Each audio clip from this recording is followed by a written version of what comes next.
सत्य का पवित्र शास्त्र फरवरी दिनांक 5। कांपते रहो और पाप मत करो। भजन संहिता 4 उसका 4 पद।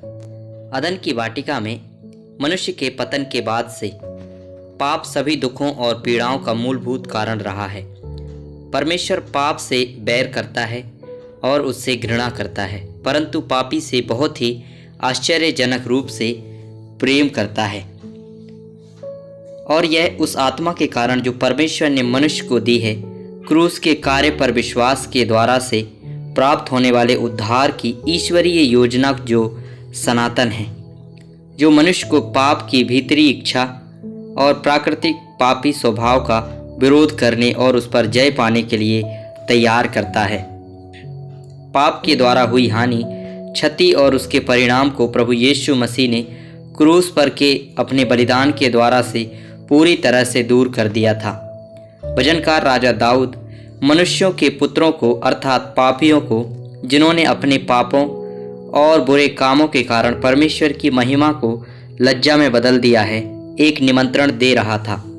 राजा दाऊद उनकी सेवा कर रहा था और उन्हें प्रेम और उदारता पूर्वक बुला रहा था, ताकि वे भी प्रभु की महानता और महिमा को देख सकें, परमेश्वर के अलग किए हुए पात्र और महिमा के पवित्र पात्र बन जाएं।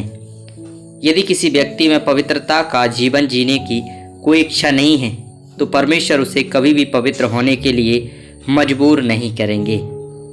तो मेरे प्रिय पाठकों, आपकी इच्छा क्या है? आपका निर्णय क्या है? आपका दृढ़ संकल्प क्या है? आपका समर्पण क्या है?